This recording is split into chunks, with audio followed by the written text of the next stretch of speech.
এখন টার্কির ইস্তানবুল শহরে। এখন আমি অ্যালবেনিয়া যাচ্ছি, অ্যালবেনিয়ার ক্যাপিটাল শহর তিরানাতে। আমি আজকে মিলানে, যেটা ইটালির উত্তর দিকে সবচেয়ে বড় শহর।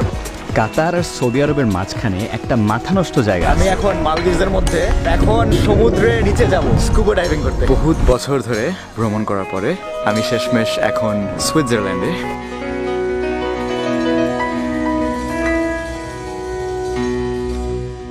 পথ তাকে ডাকে, সে পথে হেঁটে তিনি বিশ্বকে দেখেন এবং লক্ষ কোটি মানুষকে দেখান এক ভিন্ন রকম, এক অন্যরকম পৃথিবী। আমরা যারা জ্যাম, কর্পোরেট কিংবা ব্যস্তময় জীবনের রুটিনে আটকে থাকি, তাদের চোখে তিনি ভরে দেন রং, প্রকৃতি, মানুষ এবং অচেনা হাসির সকল গল্পে। ঠিক এ কারণে তাকে আমরা একজন গল্পকারও বলতে পারি। তিনি গল্প খোঁজেন ক্যামেরার ফ্রেমের মধ্য দিয়ে এবং এই গল্পের খোঁজে এখন পর্যন্ত তিনি ৮০টিরও বেশি দেশ ভ্রমণ করেছেন। কখনো পাহাড়ে, কখনো মরুভূমিতে, কখনো চেনা অচেনা দেশের কোনো চেনা অচেনা গলিতে, কখনো অচেনা ভিন্ন কোনো মানুষের হাসিতে। আজ যিনি আমাদের সাথে আছেন, তিনি আমাদের দেশকে তুলে ধরেছেন আন্তর্জাতিক পরিমণ্ডলে এবং তিনি এখনকার প্রজন্মের কাছে একজন অনুপ্রেরণাও বটে। প্রিয় দর্শক, আজ আমাদের সাথে যিনি আছেন তার সাথে আমরা নতুন এক পথে চলব, যেখানে থাকবে গল্প, যেখানে থাকবে ভ্রমণ এবং থাকবে এক ভিন্ন রকম নাদির, অর্থাৎ আপনাদের সকলের প্রিয় নাদির অন্তগো। শুভেচ্ছা আপনাকে। শুভেচ্ছা, থ্যাংক ইউ চমৎকার ইন্ট্রোডাকশনের জন্য। নাদির নিব্রাস আপনার পুরো নাম, তাই না? কিন্তু আমার মনে হয় নাদির নিব্রাস নামে আপনাকে যদি বলি তাহলে কেউ চিনবে না, যদি বলি নাদির অন্দাগো তাহলে এক নিমিষে সকলে চিনে যাবে। ইন্টারনেটে সাধারণত ওই নামটা দিয়ে আমাকে মানুষজন চিনে ইউজুয়ালি। সো এই নাদির অন্দাগো এই নামটা আসলে কিভাবে এলো? এটা আসলে আমার মনে আছে, আমি প্রথম যখন ইউটিউব চ্যানেল স্টার্ট করেছিলাম ৭-৮ বছর আগে, তখন ওটাতে আমার নামও ছিল না। বিকজ তখন ওই সময় অন্য একটা কাজ করতাম, আমি চাচ্ছিলাম নামটাকে মানে হিডেন রাখা, যাতে আমার কাজের কেউ দেখলে মনে না করে কাজ ফাঁকি দিয়ে অন্য ভিডিও বানায় বেড়াচ্ছে ছেলেটা। পরে যখন ৫ বছর আগে আমি বেসিক্যালি তখন চিন্তা করা শুরু করলাম যে আমার নাম বাদে এমনি যতই ট্রাভেল রিলেটেড নাম খুঁজি ওই পয়েন্টে অ্যাটলিস্ট মানে সব টেকেন, অন্য কেউ এসে নিয়ে নিচ্ছে, ইউনিক কিছু বাকি নাই যেটা ইন্টারেস্টিং। সো তখন ডিসাইড করলাম যে নাম সহই কিছু একটা নিতে হবে। তখন অ্যাকচুয়ালি মনে নেই কীভাবে মানে লাস্ট মিনিট ডিসাইড করছিলাম, কিন্তু বেশ কয়েকটা অপশন দেখতেছিলাম। তখন আমার ফ্রেন্ডদেরকে আমি ক্লোজ ফ্রেন্ডদেরকে জিজ্ঞেস করছিলাম যারা জানতে চ্যানেলের ব্যাপারে, তাদেরকে বললাম এটা কীরকম এটা কীরকম। প্রথমে কিন্তু নাদির অন দ্য মুভও একটা আলাদা একটা চ্যানেল ছিল, সো বেশ কয়েকটা এক্সপেরিমেন্ট করতেছিলাম। তারপর শেষে এটাই মনে হলো সবচেয়ে ভালো, সবচেয়ে কম ক্যারেক্টার্সের মধ্যে লেখা যায় এবং easy to say. Okay, so আপনার পড়াশোনা যুক্তরাষ্ট্রে, সেখানে আপনি পড়েছেন হায়ার ডিগ্রির জন্য। সেখানে সেটেল না হয়ে বা সেখানে চাকরির জন্য কাজ না করে আসলে এরকম একটা ভিন্ন পথে কেন এলেন? প্রথমে প্ল্যান ছিল সেটাই করা, যে ওখানে সেটেল হয়ে ওখানে পড়াশোনা করে ইঞ্জিনিয়ারিং পড়ছিলাম, সো ওটা ওখানে ওই ক্যারিয়ারে থাকার প্ল্যান ছিল। এটা জাস্ট একটা হবি টাইপের ছিল আমার। তো পরে কোভিডের কারণে সব কাজই ওই সময় আর কি রিমোট হয়ে যায়, সো এক জায়গায় থেকে কাজ করা লাগতো না। সো ওই সময়টা মানে প্রতি সপ্তাহে ঘুরে না বেড়াতে পারলেও বিভিন্ন জায়গা থেকে ওই জায়গা থেকে ভিডিওগুলো বানাতে পারতেছিলাম। তো পরে যখন কোভিডের ১ বছর মানে কোভিড প্রথম ১ বছর শুরু হয়, যখন সবাই আর কি ভ্যাকসিন পায়, তখন আমাকে প্রথম বলে যে হ্যাঁ তুমি এখন ফেরত চলে আসো, সবাই তো ভ্যাকসিন পেয়ে গেছে, এখন অফিস থেকে আবার কাজ করবো। সো তখন আমি অনেক চেষ্টা করছিলাম যে আচ্ছা আমাকে মানে কম বেতন দিয়ে কোনোভাবে বাইরে কাজ করতে, রিমোটলি কাজ করতে দেওয়া যাবে বা কিছু একটা, অনেক দিনের চেষ্টা করছিলাম। তো কিছুতেই তারা মানতেছে না।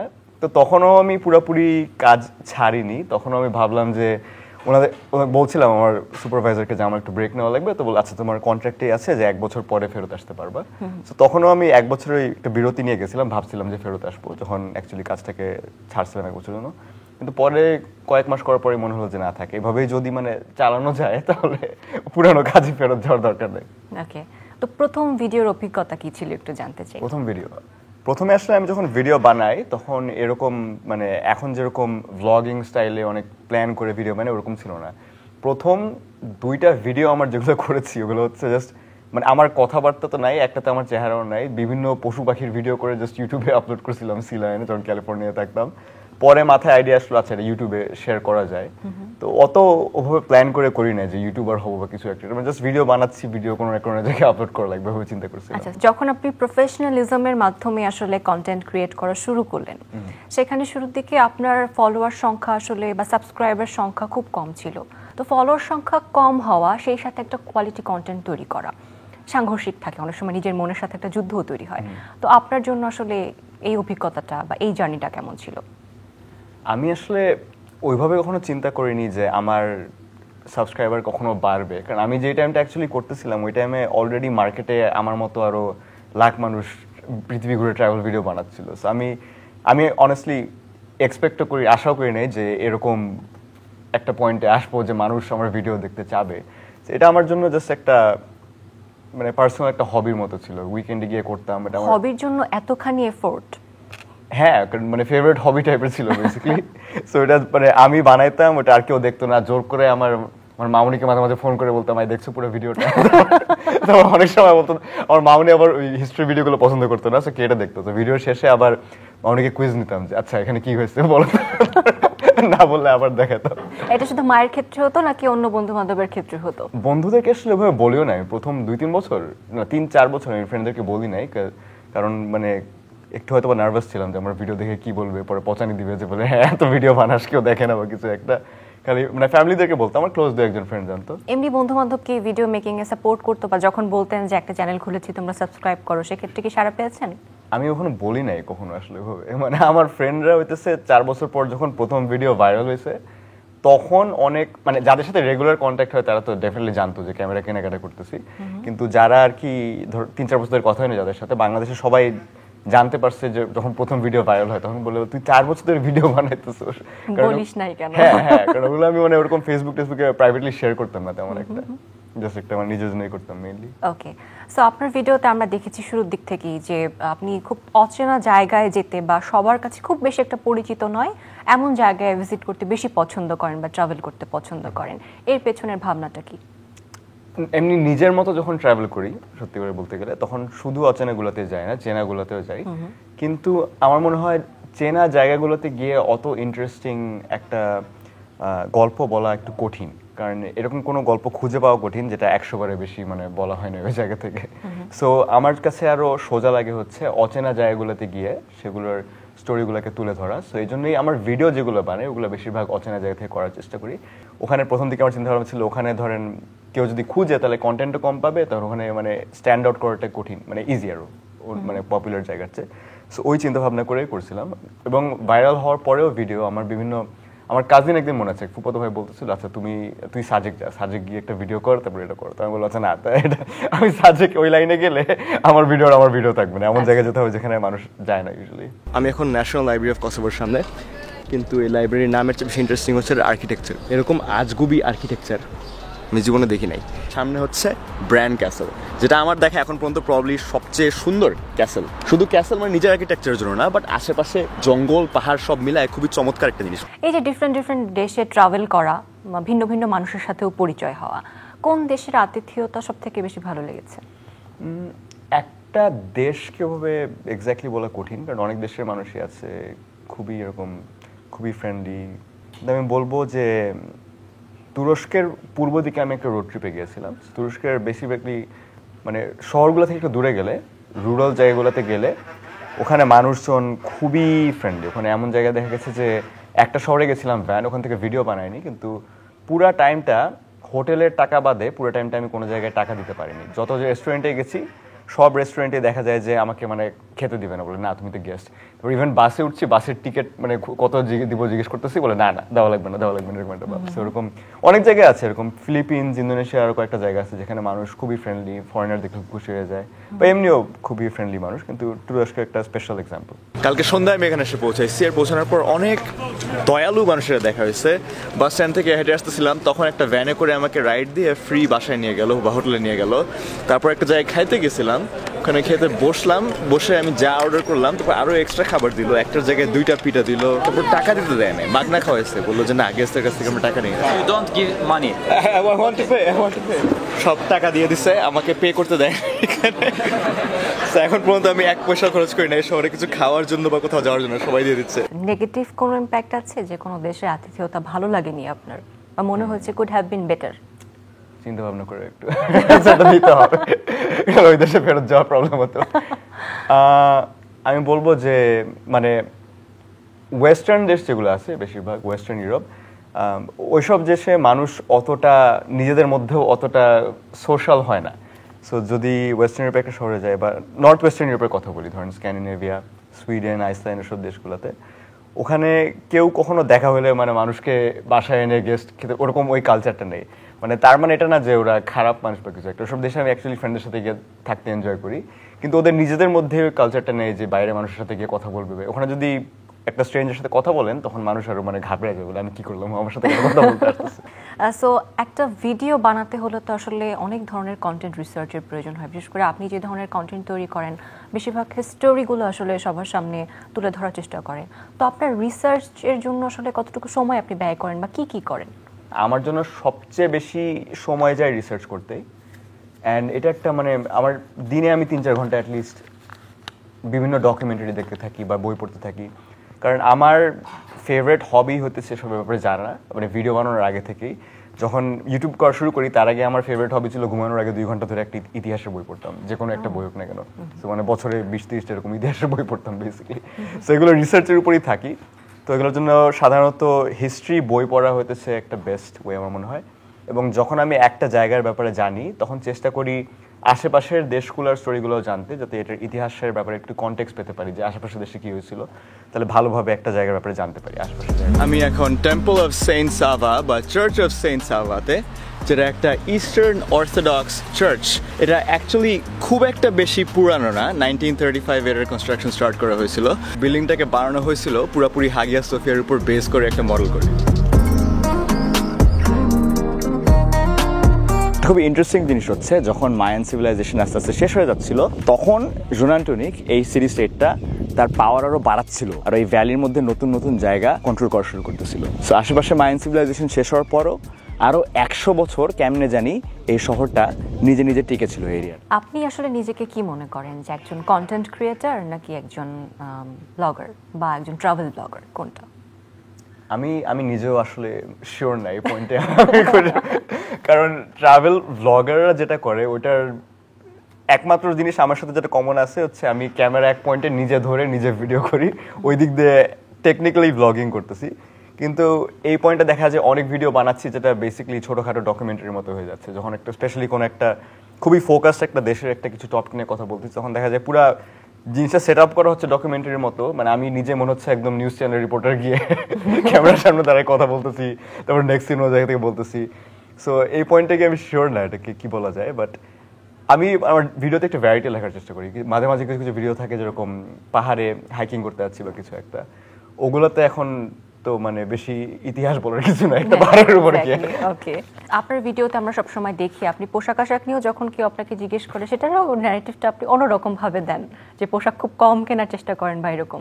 এই সাদাসিধে স্বভাব কি আপনার ছোটবেলা থেকেই, নাকি আপনার কন্টেন্টের সুবিধার জন্য আপনি এরকম রাখেন? আমি যেভাবে ট্রাভেল করি, 2টা ব্যাগ নিয়ে ট্রাভেল করি, 2টাই মানে ঘাড়ে উঠে এরকম একই মানে প্লেনে ক্যারি অন নিয়ে উঠতে পারবো এরকম জিনিসপত্র নিয়ে ট্রাভেল করি আমি বেসিক্যালি। সো তার মধ্যে আমার ক্যামেরা আছে 2টা, ড্রোন আছে একটা, গোপ্রো, বাকি সব কিছু চার্জিং জিনিসপত্র। কাপড় চোপড় রাখার জায়গা এখানে খুবই কম। সো এরকম লাস্ট 5 বছর ধরে মানে আমি একটা কলারওয়ালা শার্ট নিয়েও ঘুরতেছি না এরকম। সো ফ্রেন্ডের বিয়েতে যাওয়া লাগছিল 2 বছর আগে, তখন একদিনের জন্য একটা শার্ট কিনে তারপর মানে আবার ডোনেট করে দেওয়া লাগছে, কারণ ব্যাগে ঢুকানোর জায়গা নাই। এখন অপশন নাই যে আরো বেশি কিছু নিয়ে ঘুরবো। ওকে, এখন পর্যন্ত তো আপনি অনেক ভিডিও পাবলিশ করেছেন, একই দেশের ভিন্ন ভিন্ন ধাঁচ থেকে ভিন্ন ভিন্ন কন্টেন্ট রয়েছে। তো আপনার এমন কোনো ভিডিও আছে যেটি আপনার প্রত্যাশার থেকেও বেশি ভিউ হয়েছে? পূর্ব তুরস্কে একটা জায়গায় গেছিলাম, দৌ বেয়াজিদ নামে।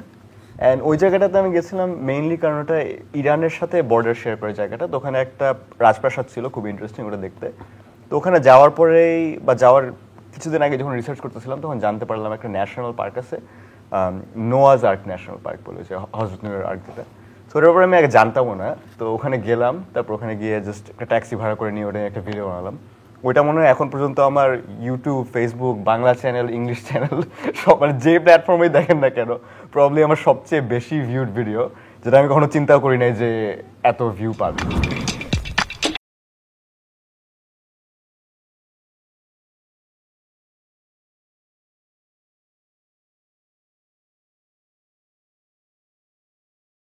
টার্কির নোয়াজ আর্ক ন্যাশনাল পার্কে। আর আমার সামনে যে স্ট্রাকচারটা দেখতে পাচ্ছেন, অনেকেই বিশ্বাস করে এটা হচ্ছে হজরত নূহ আলাইহিস সালামের জাহাজ। প্রথমবারের মতো প্রফেশনাল কোনো ভিডিও ভাইরাল হয়েছে, এরকম ভিডিওর কথা মনে আছে? প্রফেশনালি কবে করা শুরু করছি এটা মানে ডেফিনেশনটা বলা কঠিন, বাট প্রথম ভিডিও যেটা ভাইরাল হয়েছিল সেটা হচ্ছে খুবই ইন্টারেস্টিং একটা ভিডিও। যে বাংলাদেশের পাসপোর্ট নিয়ে কত দেশে ঘোরা যায়, আচ্ছা ওইটা নিয়ে একটা ভিডিও বানাইছিলাম। খুবই ইন্টারেস্টিংলি ওটা ভাইরাল হয়েছে, কারণ তার আগে বা তারপরে আমি জীবনে ওই টাইপের আর কখনো কোনো ভিডিও বানাই না। আচ্ছা। ওটা জাস্ট একদিন একটা চেষ্টা করে দেখলাম এই টপিকটা নিয়ে কথা বলি, যেহেতু ইন্টারেস্ট আছে। সো ওইটা বানালাম, ওইটা ভাইরাল হলো। তারপর নেক্সট ভিডিওটা বানাইছিলাম থেকে হাওয়াইতে থাকতাম তখন, ইউএসএতে।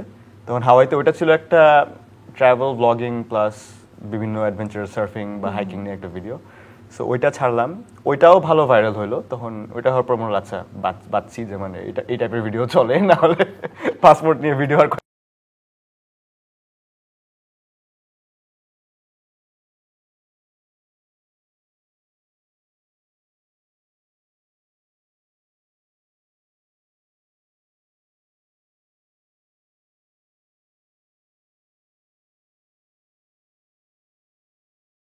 এর জন্য আপনি এত পরিচিত মানুষের কাছে, এবং সেই জন্য আসলে আপনি স্বীকৃতিও পেয়েছেন। যেমন যদি বলি channel I digital media award, the daily star থেকে আপনি পেয়েছেন। তো এই সম্মাননাগুলো আসলে আপনার কাছে কেমন ভ্যালু ক্রিয়েট করে? আমি নিজের এখনো মানে প্রসেস করতে মানে আজব লাগে এই অ্যাওয়ার্ডগুলো পেয়েছি। এটা আর মজার কথা কি, আমি এখন পর্যন্ত একবার মানে বাংলাদেশে থাকতে পারিনি অ্যাওয়ার্ডগুলো এখন রিসিভ করার জন্য। আর বাইরে আমার ফ্রেন্ডদের সাথে মানে যাদের সাথে দেখা হয়, তারা বেশিরভাগ মানুষ অনেক সময় জানেও না যে আমি এরকম অ্যাওয়ার্ড পেয়েছি বা কিছু একটা। তো পরে অনেক সময় একজন দেখে যে ছবি টবি একটা অ্যাওয়ার্ডে পেয়েছি, তো বলে কই থেকে এটা, কোথা থেকে অ্যাওয়ার্ড পাইলাম। তো মানে আমার কাছে খুব ভালো লাগে যে বিভিন্ন প্ল্যাটফর্ম আমাকে মনে করে যে আমার এরকম অ্যাওয়ার্ডের আমি যোগ্য। অ্যাওয়ার্ড পাওয়ার টার্গেট করে কখনো এরকম কন্টেন্ট আমি বানাইনি, বাট যখন এই ধরনের রেকগনিশন পাই এরকম এস্টাবলিশ প্ল্যাটফর্ম থেকে, তখন ভালোই লাগে, প্রাউড মনে হয় খুব। আমার ফ্যামিলির মানুষরা অনেক খুশি হয়। আমাদের ভীষণ ভালো লাগে একজন যোগ্য মানুষকে আসলে তার যোগ্য স্বীকৃতিটুকু দিয়ে, আসলে এটা আমাদের কাছে আমরা অর্জন মনে করি। সো ইন ফিউচার প্ল্যান নিয়ে যদি একটু জানতে চাই, যে ইন ফিউচার কি আপনার কোনো বই লেখা বা কোনো ডকুমেন্টারি বানানো বা কোনো সিরিজ বানানোর কোনো ইচ্ছা আছে কিনা? বই লেখাটার আপাতত কোনো ইচ্ছে নেই, কারণ আমার মনে হয় না আমার বই লেখার দক্ষতা যেটা দরকার ওটা আছে। প্লাস ওটা একটা লং টার্ম প্রজেক্ট, যেটা এখন মিলে না আমার স্কেজুলের সাথে। ডকুমেন্টারি সিরিজ আলটিমেটলি ডেফিনেটলি করার ইচ্ছা আছে। আমার সত্যি কথা বলতে আমার ইউটিউব ভিডিও যেগুলো আগে আছে, আমি আলটিমেটলি একটা পয়েন্টে যেতে চাই যে এটা দিয়ে একটা ডকুমেন্টারি সিরিজ টাইপেরই বানায় ফেলতে। কিন্তু ডকুমেন্টারি সিরিজ বলতে আজকালকার ডকুমেন্টারি সিরিজ এখন আগেকার মতো সবসময় টিভিতে দেখতে হয় বা এরকম না, অনেক সময় ইউটিউবে ছাড়া হয়। খালি ডিফারেন্স হচ্ছে আরো বড় একটা টিম নিয়ে জিনিসটা বানাতে হয়। সো ওইটার জন্য সামনে প্ল্যান আছে, বাট ওটার জন্য আমার কারেন্ট টিম যেটা আছে সেটা দিয়ে মোস্ট প্রবলি হবে না, আর একটু বড় একটা টিম নিয়ে বড় একটা প্রজেক্ট নিয়ে বসতে হবে। আচ্ছা, আপনার কারেন্ট টিম এখন কতজন মেম্বার আছে? কারেন্ট টিমে at this moment full time বা পার্ট টাইম কাজ করতেছে আমি বাদে আরো 3 জন। আরো 3 জন? হ্যাঁ। আচ্ছা, যারা আপনাদের দেখে অনেক উৎসাহ পাচ্ছে বা এই ধরনের কাজ করতে চাচ্ছে, কিন্তু অর্থ সংকট বলি বা অন্য কোনো ঝামেলার কারণে হয়তো পারছে না, তাদেরকে আপনি কি পরামর্শ দিবেন? এটা করতে হলে আমি মনে করি যদি মানে ট্রাভেল প্লাস রেকর্ডিং, ট্রাভেল করতে যাওয়া লাগে, তারপর ফিল্ম করতে যাওয়া লাগে, এটাকে যদি পুরোপুরি মানুষ প্রাইমারি গোল হিসাবে রেখে যদি ভিডিও তারা বানানো শুরু করে, তাহলে জিনিসটা একটু ফ্রাস্ট্রেটিং হয়ে যেতে পারে। কারণ যখন তারা শর্ট টাইম যদি রিটার্ন না পায়, তখন দেখা যাবে যে ট্রাভেলের পিছনে টাকা খরচ করতেছি, ক্যামেরার পিছনে টাকা খরচ করতেছি, কোনো দিক দিয়ে রিটার্ন আসতেছে না, তাদের প্রসেসটা তারা প্রবলি এনজয় করতে কষ্ট হবে। আমি বলবো এই কাজটা শুধু তাদেরই করতে যাদের অ্যাকচুয়ালি কোনো রেকগনিশন বা কোনো ফেম বা কোনো টাকা ছাড়া করতে তারা পছন্দ করে। যেরকম আমি করতাম, 4-5 বছর করে যাচ্ছিলাম, কেউ দেখতেছিল না, তেমন একটা গায়ে লাগতো না। সো যদি অন্য কারো সাপোর্ট ছাড়া তারা কাজটা করতে পারে, আমি তখনই বলবো তাদেরকে কাজটা করতে মানে এনকারেজ করবো অনেস্টলি। আপনার ক্ষেত্রে এই ফেজটা কি কখনো এসেছিল যে আপনি খুব হতাশ হয়ে পড়েছিলেন যে ঠিক করছি কিনা? কেউ দেখছে না কেন? দেখছে না কেন? হ্যাঁ, আমার মনে আছে এই পাসপোর্ট ভিডিওর কয়েক মাস আগে একটা ভিডিও ছাড়ছিলাম, যেটাতে মানে 50টা ভিউয়ার ছিলাম ইউটিউবে। তার মধ্যে অর্ধেকের বেশি আমার মা আর বাবা। তাও একটা ভিডিও হ্যাং হয়ে যাচ্ছিল, রিফ্রেশ করে বারবার পারতেছিল। আমি আরো ঝাড়ি দিচ্ছিলাম, ভাই রিফ্রেশ করো না, অ্যাভারেজ ওয়াচ টাইম কমে যাচ্ছে ভিডিওর। না, হতাশ অনেস্টলি হয়নি, কারণ ওইরকম ওই মাইন্ডসেটটা নিয়ে যে আসিনি যে কেউ আমার ভিডিও দেখবে। যখন ওই পাসপোর্ট ভিডিওটা ভাইরাল হয়েছিল আমার মনে আছে, এটা হচ্ছে মানে পুরো 4 বছর ভিডিও বানানোর পরে নেক্সট 3-4 দিন আমার ঘুম হচ্ছিল না, মানে আমি রাত 3টায় ঘুমাইতাম, ভোর 6টায় ঘুম থেকে উঠে চেক করতাম যে কত ভিউ হচ্ছে। আমার মনে হয় নাদির আমাদের যারা কন্টেন্ট ক্রিয়েটর আছে প্রত্যেককে রিপ্রেজেন্ট করে এই জায়গাতে। প্রথম এক সপ্তাহে ঘুম হয় না, এটা মনে আছে। এছাড়া কি নিজের কোনো কন্টেন্ট আপনি একাধিকবার দেখেছেন বা অনেকবার দেখেছেন, এমন হয়েছে? বেশিরভাগ কন্টেন্টের ব্যাপারে এটা আমি বলবো না যে বেশিরভাগ দেখা হয়েছে। এমনকি এমন একটা পর্যায়ে গেছে যে আমার নিজের চ্যানেল যখন খুলি তখন ইন্ট্রোটা অটোমেটিক প্লে করা শুরু করে। তো ওই মানে আমার কয়েকদিন পর ভিডিওটা চেঞ্জ করা লাগে, চ্যানেল ট্রেলারটা, কারণ আমার শুনলে মানে রাগ লাগে যে বারবার এক স্ক্রিপ্টটা শুনতেছি। বাট কয়েকটা ভিডিও আছে আমার খুব ভালো লাগে। আমার ফ্যামিলির সাথে একদম প্রথম দিকের যে ভিডিওগুলো বানাতাম ওরকম কয়েকটা ভিডিও, আমার ইন্দোনেশিয়া একটা সিরিজ গেছিলাম, ফিল্ম করছিলাম 2017 সালে, ওই ভিডিওগুলো এখন খুব ভালো লাগে। ওটা মাঝে মাঝে মানে রেগুলারলি অনেস্টলি দেখা হয় না, কিন্তু ওটা পরেও গিয়ে দেখছি কয়েকবার। যা এক্সপেক্ট করছিলাম তার চেয়ে অনেক বেশি বান্দর এখানে। 3 বছর আগে আমি ইন্দোনেশিয়ার 6টা শহর আর 5-7টা আইল্যান্ডের মধ্যে দিয়ে একটা 3 সপ্তাহের ট্রিপে গেছিলাম আমার মার সাথে। আর এই ট্রিপটা ছিল আমার এখন পর্যন্ত সবচেয়ে ফেভারিট ট্রিপগুলোর মধ্যে একটা। ট্রাভেল কন্টেন্ট মেকিং বলি বা নিজের ব্যক্তিগত জীবন, এই ক্ষেত্রে আপনার কোন অভ্যাস বা গুণকে আপনি আপনার সবথেকে বড় শক্তি হিসেবে মনে করেন? আমি মনে করি যে আমি যে ট্রাভেল ভিডিওটা বানাচ্ছি এটা আমি মানে আসলেই স্টোরি টেলিং যে স্কিলটা আছে ওটা আমি অ্যাকচুয়ালি আমি নিজে একটা ইন্টারেস্টিং গল্প ব্যাপারে জানতেও পছন্দ করি, তারপর সেটা অন্যদেরকে বলতেও পছন্দ করি। সো এইটার পিছনে আমার যে ডেডিকেশনটা আছে এটা ভিডিওর মধ্যে দেখা যায়। মানে একটা ভিডিও যদি এর চেয়ে আমি যতটুকু টাইম স্পেন্ড করি একটা ভিডিওর উপর রিসার্চ করি, এর চেয়ে অনেক কম টাইম স্পেন্ড করে অনেকে ChatGPT দিয়ে আজকাল ভিডিও বানায় রেখে দেয়, তারপর ছেড়ে দেয়। ওটা না করে আমি এক্সট্রা অনেকক্ষণ ধরে মানে যত ইনফরমেশন পাই একটা জায়গার ব্যাপারে সম্ভব বের করে তারপর আমি ভিডিওটা বানাই। আমার মনে হয় এই ডেডিকেশনটাই আমাকে আমার কাছে একটা কম্পিটিটিভ অ্যাডভান্টেজ হিসাবে সার্ভ করে বলতে পারেন। ওকে, আর যদি একটা নেগেটিভ গুণের কথা বলি বা নেগেটিভ কোনো অভ্যাস যেটা আপনি আসলে বদলাতে চান, কোনটি হবে সেটি? আমি নর্মালি যখন কাজ করি ট্রাভেল করা বাদে তখন হচ্ছে আমি মানে নাইট আউট যেটা বলে, মানে রাত জেগে কাজ করি, দিনের বেলা 11-10 সময় ঘুম থেকে উঠি বা কিছু একটা ধীরে সুস্থে। কিন্তু ট্রাভেল করতে গিয়ে এই লাক্সারিটা থাকে না, কারণ তখন দিনের বেলা থাকে হচ্ছে সকাল যখন ভোরবেলা ঘুম থেকে উঠি তারপর থেকে সন্ধ্যা 6টা পর্যন্ত। সো প্রতিবারই দেখা যায় যে আমি যখন আমি এখন যেরকম কয়েকদিন পর ভিডিও করা শুরু করবো নতুন একটা জায়গায় গিয়ে, তখন প্রথম কয়েকদিন মানে খবর হয়ে যায় ভোর 5টা-6টার সময় রুটিন চেঞ্জ করে উঠতে গিয়ে। সো অনেক ভিডিওতে এরকম দেখা যায় যে আমি ঘুম থেকে প্রথম সিনে বলতেছি হ্যাঁ আজকে 6টায় ওঠার কথা ছিল, কিন্তু এখন 10টার সময় ঘুম ভাঙছে। এখন একদিনের মধ্যে যতটুকু সম্ভব দেখি করার চেষ্টা করবো। যদি আরেকটু নর্মাল লাইফে আর একটু সকালবেলা ঘুম থেকে উঠার অভ্যাস থাকতো তাহলে হয়তো বা জিনিসটা আর একটু সোজা হতো। ওকে, এটা আপনি চেঞ্জ করতে চান, যদি চেঞ্জ করার অপরচুনিটি থাকে? চেঞ্জ করতে চাই নাকি জানি না, কিন্তু করলে ভালো হতো।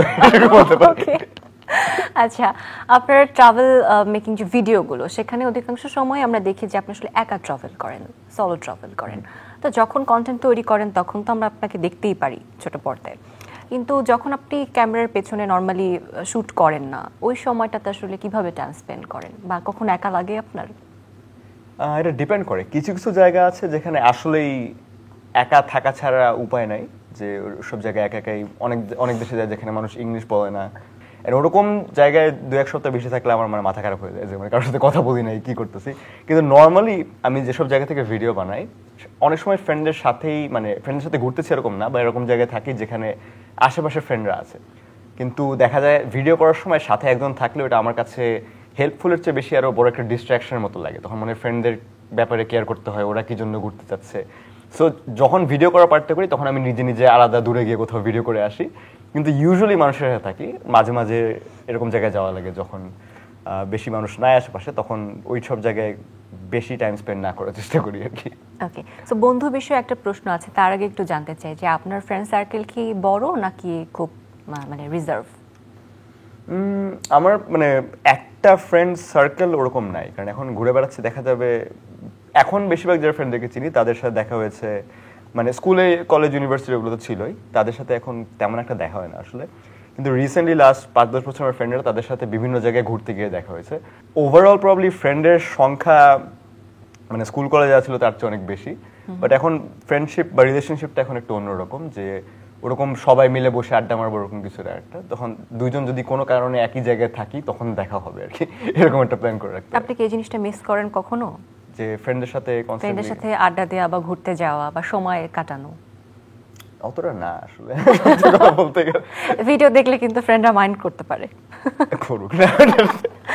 ওকে, সো বন্ধুদের কথা জিজ্ঞেস করছিলাম এই জন্যই যে যখন আপনি ভিন্ন ভিন্ন দেশে ঘুরতে যান, এমনকি কখনো হয়েছে যে কারোর সাথে খুব আনএক্সপেক্টেডলি খুব ভালো সম্পর্ক হয়ে গিয়েছে বা বন্ধুর মতো হয়ে গিয়েছে? অনেক অনেক ক্লোজ ফ্রেন্ডই এই পয়েন্টে আসলে আমার ট্রাভেল করতে গিয়ে দেখা হয়েছে। স্প্যানিশ একটা ছেলে, ওর সাথে আমি মনে হয় লাস্ট 2-3 বছরে 7-8টার মতো ট্রিপ, 7-8টা দেশে আমরা একসাথে গেছি। ও বেশি ভিডিওতে ছিল না, কিন্তু সামনে ওকে আমার ক্যামেরাম্যান হিসেবে ভাড়া করার চেষ্টা করতেছি একটা ভিডিওতে। সো ওকে হয়তো আরো সামনে ভিডিও দেখবে। কিন্তু থাইল্যান্ডে ব্যাংকক একটা ভিডিও ছিল, ওটাতে ওর সাথে ছিল। সো ওর সাথে ওরকমই দেখা হয়েছিল। ওটা কোনো একটা হোস্টেলে ছিলাম শ্রীলঙ্কায়। তো আমাদের নিজেদেরও অ্যাকচুয়ালি মনে নাই কিভাবে দেখা হয়েছিল, জাস্ট মনে আছে দেখা হলো, তারপর একটা জায়গায় আরেকটা শহরে গেলাম, তারপর 6 সপ্তাহ বেসিক্যালি একসাথেই ছিলাম 2টা ফ্রেন্ডের সাথে। অ্যান্ড ওরা খুব অর্গানাইজ ছিল, দুজনের কি জার্মানিতে থাকে আর আমি খুবই ডিসঅর্গানাইজড। সো ওরা বেসিক্যালি আমার জন্য একজন একটা এক্সট্রা রুম বা বেড রেখে সবকিছু বুক করে ফেলতো, আমি জাস্ট আমার পোর্শনটা দিয়ে দিতাম আমাদেরকে। যদি জিজ্ঞেস করি একজন ট্রাভেল ব্লগারের সবথেকে বড় চ্যালেঞ্জ কি, আপনার পার্সপেক্টিভ থেকে আপনি কি বলবেন? সো এখন হইতেছে সবচেয়ে কঠিন হচ্ছে ইউনিক কিছু একটা করা, যেটা অন্য কেউ করছে না। কারণ অনেককে আমি চিনি এই ফিল্ডে, ভিডিওগ্রাফি বা ট্রাভেল ব্লগিংয়ের ফিল্ডে, যারা অনেক ভালো কোয়ালিটির কন্টেন্ট বানায়, কিন্তু কারো চোখে পড়ে না। কারণ আমি যেটা বললাম, সবাই মানে একই জায়গা থেকে, সবাই যদি বালির ভিডিও বানায়, সবাই যদি ইটালির ভিডিও বানায়, আর একটা ইটালির ভিডিও ওখানে গিয়ে কম্পিট করাটা খুবই কঠিন। তো আমি বলবো ইউনিক কিছু একটা খুঁজে বের করাটাই হচ্ছে সবচেয়ে ইম্পর্টেন্ট জিনিস, না হলে নতুন মানুষের কাছে সেটার অ্যাপিল খোঁজাটা খুব কঠিন। মালদ্বীপস পৃথিবীর সবচেয়ে সুন্দর জায়গাগুলোর মধ্যে হওয়ার কথা স্কুবা ডাইভিং এর জন্য।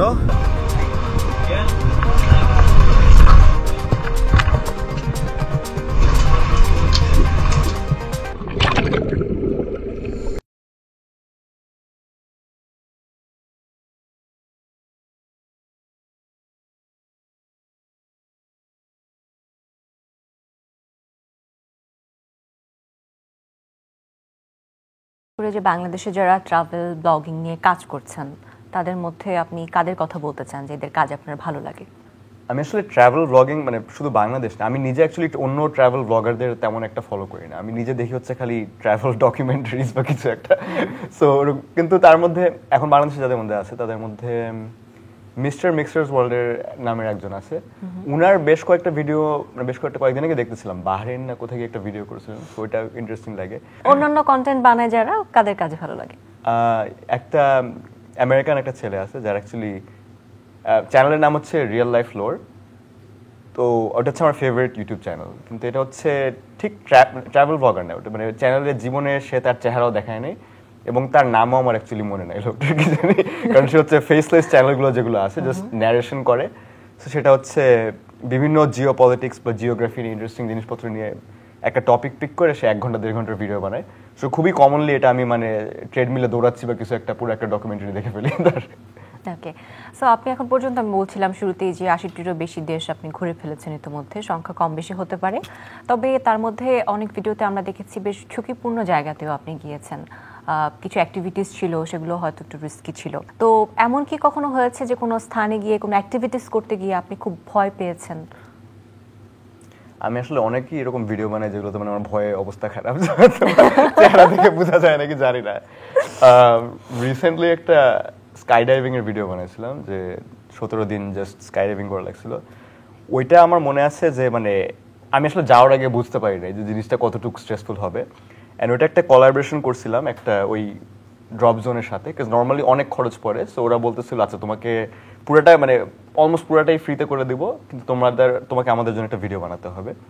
সো ওখানে গিয়ে ফার্স্ট জাম্পটা করার পর বুঝতে পারছি যে অ্যাকচুয়ালি মানে কীরকম, কতটুকু স্ট্রেসফুল জিনিসটা। অ্যান্ড তখন মানে একটু ফেসে গেছি যখন ওরা বলতেছে হ্যাঁ পারবা, সমস্যা নেই, অ্যাটলিস্ট আরো 25 বার লাভ মারতে হবে বেসিক্যালি। আপনি কি 25 বার লাভ দিয়েছেন? 27 বার টোটাল, কারণ কয়েকবার ফেল করছিলাম। ওকে, হ্যাঁ ওইটাই ছিল। ওটা আমার মনে আছে, আমি রাতের বেলা, আমি নর্মালি উপর হয়ে ঘুমাই, কিন্তু উপর হয়ে ঘুমালে ওই প্লেন থেকে লাফ মারার কথা মনে পড়তো, চিজ হয়ে ঘুমানো লাগছিল ফার্স্ট কয়েকদিন, আমার মনে আছে।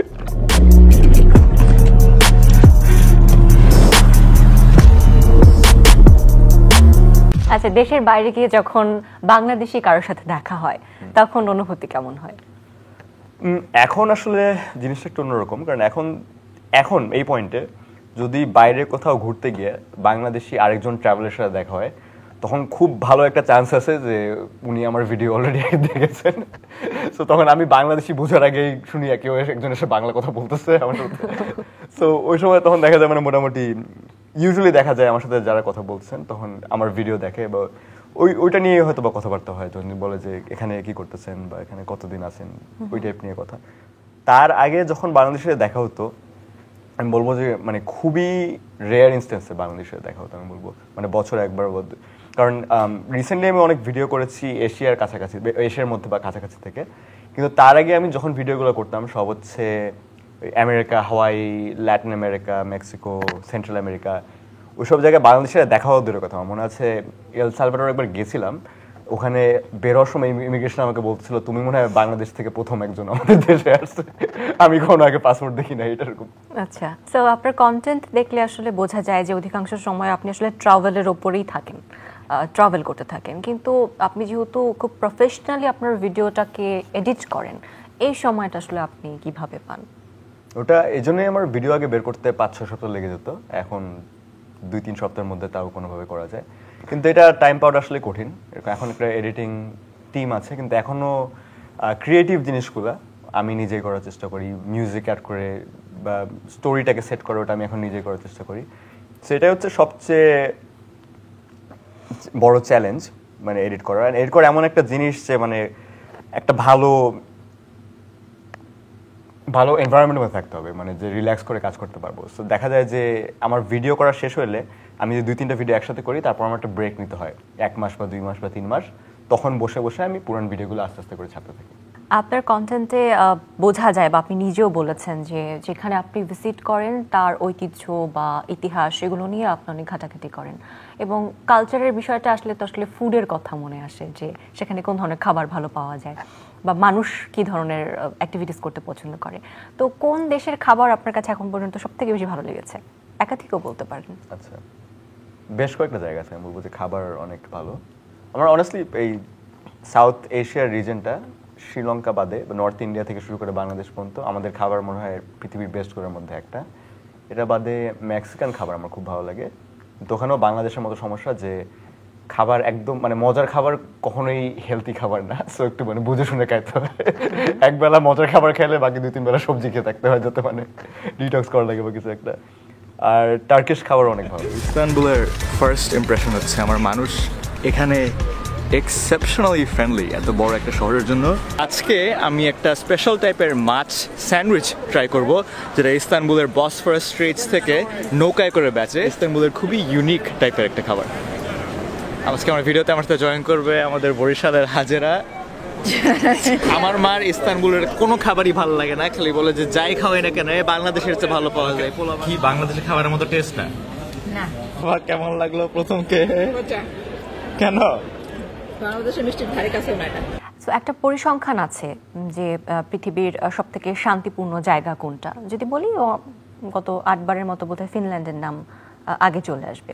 তো এটা তো পরিসংখ্যানের একটা নাম, কিন্তু যদি আপনার কাছে জিজ্ঞেস করা হয় যে এতগুলো দেশ ঘুরেছেন, আপনার কাছে সবথেকে শান্তিময় জায়গা কোনটি মনে হয়েছে, কি বলবেন?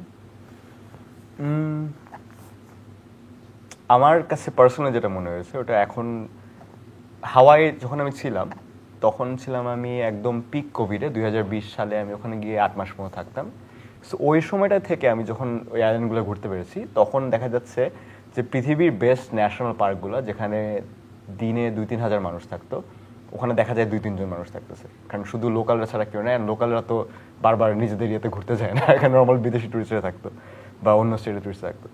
সো ওই সময়টাই মনে হয় সবচেয়ে বেশি শান্তিপূর্ণ আমার কাছে জায়গা লেগেছে। কিন্তু এখন কেউ গেলে একই রকম সিচুয়েশন পাবে নাকি এটা আমি শিওর না, কারণ এখন নিশ্চয়ই ট্যুরিজম আবার শুরু হয়ে সারা বছরই সম্ভবত ওখানে মানুষ থাকবে। ওকে, সো আপনি তো ট্রাভেলের উপরেই থাকেন, আসলে কোথাও স্থায়ীভাবে এখনো থাকার প্ল্যান করেছেন কিনা আমি জানি না। তো সেই জায়গা থেকে আসলে কৌতূহলটা, যদি কখনো কোনো দেশে স্থায়ীভাবে থাকতে হয় আপনি কোন দেশটাকে চুজ করবেন? পৃথিবীর সবচেয়ে সুন্দর জায়গা কোনটা? কেউ কেউ বলে সেন্ট্রাল ইউরোপের অ্যালপস, কেউ কেউ বলে আইসল্যান্ড, কেউ বলে ইন্দোনেশিয়ার 17,000 আইল্যান্ডগুলোর মধ্যে যে কোনো একটা দ্বীপ। আসলে অ্যান্সারটা একটু সাবজেক্টিভ। কিন্তু এই সব কটা জায়গা দেখার পরও আমার মতে পৃথিবীর সবচেয়ে সুন্দর জায়গা হচ্ছে এখানে, হাওয়াই। আর একটা দিনের মধ্যে হাওয়াইতে কত কিছু দেখা সম্ভব এই ভিডিওতে আপনাদেরকে আমি দেখাবো।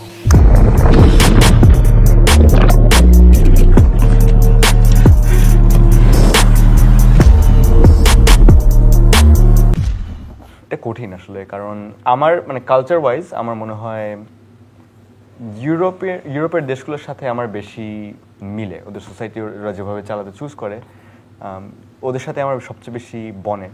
কিন্তু ইউরোপে ঠান্ডা পড়ে হইতেছে আধা বছর, ঠান্ডার মধ্যে থাকতে আমি পছন্দ করি না, সো এটা একটা কঠিন ডিসিশন কই থাকবো। কিন্তু যদি সবসময় গরম থাকতো তাহলে প্রবাবলি ইউরোপে কোনো একটা দেশে, নেদারল্যান্ডস বা সার্বিয়া এরকম কোনো একটা দেশে গিয়ে থাকতাম। স্যার এমন নয় যে আপনি সবসময় আসলে অ্যাডভেঞ্চারের মধ্যেই থাকতে চান, আপনি আসলে পিসফুল লাইফও আসলে চুজ করতে পারেন নিজের জন্য, এমনটা আমরা বলতে পারি? বলবো যে 50-50, মানে বেশি দিন বাসায় বসে থাকলে তখন বেরোতে ইচ্ছা করে, আবার বেশি দিন ঘুরলে একটু বাসায় গিয়ে ব্রেক নিতে ইচ্ছা করে। ওকে, সো আমরা একদম শেষের দিকে চলে এসেছি। আর কিছু যদি একটু জিজ্ঞেস করি বাসার সম্পর্কে, যে আপনি যে লাইফটা চুজ করেছেন নিজের জন্য, এক্ষেত্রে আসলে পরিবারের সাপোর্ট কেমন ছিল, বা তারা কিভাবে আপনাকে কি বলবো আগ্রহ দিয়েছে নাকি ডিমোটিভেট করেছে, কোনটা? এটা আসলে মানে আমি নিজেও চিন্তা করি না যে এটা ক্যারিয়ার হবে, সো এটা প্রেজেন্ট করার চেষ্টা করি না আমার ফ্যামিলিকে। আমি নিজেও ধরে নিয়েছিলাম যে অন্য কোনো না কোনো একটা জব করা লাগবে যেটার কারণে আমি অ্যাকচুয়ালি ঘুরে ফিরে এটাকে একটা হবি হিসাবে করতে পারবো। সো তখন কোনো প্রবলেম ছিল না। প্রথম যখন ফুল টাইম করা শুরু করি তখন আমার বাবা অ্যাকচুয়ালি প্রথম থেকে অনেক সাপোর্টিভ ছিল, অনেক কিছু নিয়ে হেল্প করতো। আমার বোন সত্যি বলতে অত কেয়ার করে না এসব নিয়ে, ভালো খারাপ কিছু। আপনি ওকে খুব একটা করেন, কারণ আপনার অধিকাংশ ভিডিওতে দেখা যায় যে ভাই বোনের একটা খুনসুটি, যখন আপনার বোন থাকে ভিডিওতে আপনি সবসময় একটা খুনসুটির মধ্যে থাকেন। আমার বোন এমনি কি বলবো ট্রাভেল ভিডিওতে অত খরচ নেই। আমার মারও আসলে ওই যে বললাম না, ভিডিও আগেও দেখাতে পারতাম না, পরেও দেখাতে পারতাম না। আমার মা হচ্ছে নিজে ভিডিওতে থাকলে তখন খালি ইন্টারেস্ট ছিল। তোর কাছে আমি বসবো না, তুই আমাকে ছবি তুলতে দিচ্ছিস না। মামনির অনেক স্কেপটিক্যাল ছিল এই জিনিসটা নিয়ে যে ট্রাভেল ভিডিও বানাবো। তো আমি কারণ অন্য লাইনে পড়াশোনা ছেড়ে এই লাইনে আসছি, ওটা মামনি বলতো খালি গুতাইতো, বলে না ফেরত যা, ওইটা কর বাবা, ওই চাকরি কর। কিন্তু পরেও মনে আছে একটা স্পন্সর ট্রিপে গেছিলাম মালদ্বীপসে 2-3 বছর আগে, পুরো ফ্যামিলি সবাই মিলে। সো ওইটার পর থেকে আর কিছু বলার আর কি চান্স পাই না। তারপর থেকে বলতাম বলে মালদ্বীপ ঘুরে আনছি, আর কথা বলতে পারবো না। আচ্ছা, তারপর শি ওয়াজ, তারপর থেকে কিছু বলেন। বাহ।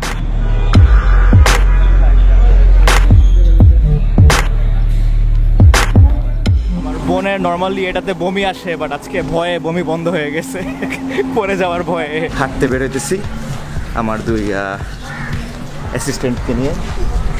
বুঝছো মামনি, চাপাবাজি কম করো, লাইং ইজ এ ডিজিজ।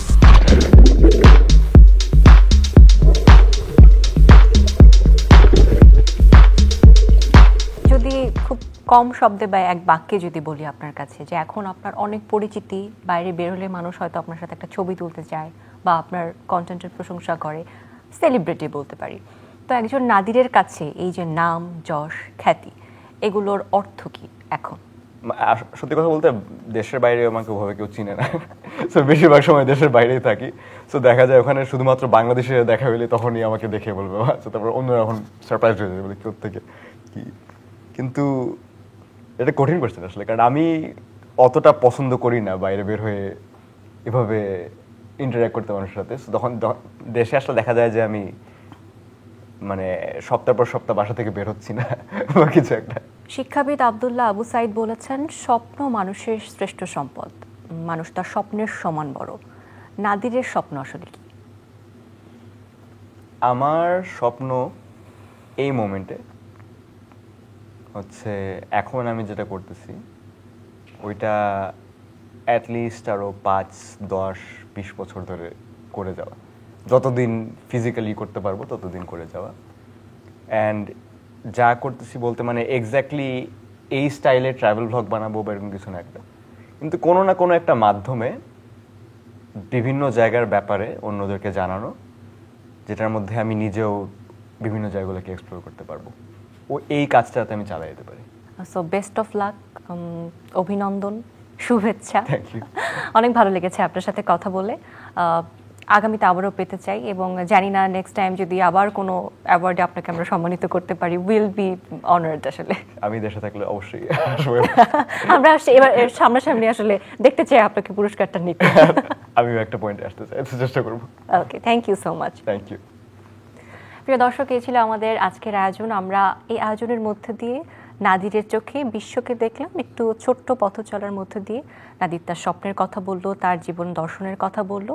খুব সাধারণ একজন মানুষ কি করে তার কাজের মধ্য দিয়ে অসাধারণ হয়ে উঠতে পারে, তারই একটা প্রতিচ্ছবি হলো আজকের এই আয়োজন, আজকের এই পর্বের মধ্যে দিয়ে। আশা করি আপনাদের ভালো লেগেছে। আপনারাও যদি কোনো স্বপ্ন দেখেন, সেই স্বপ্নের পথে এখনই পথ চলা শুরু করতে পারেন, কারণ যেমনটি শেষে বলছিলাম, মানুষ তার স্বপ্নের সমান বড়। যে কেউ চাইলে তার স্বপ্নের পথের হাতছানিতে পৌঁছে যেতে পারে তার লক্ষ্যে। সকলে ভালো থাকবেন, সুস্থ থাকবেন।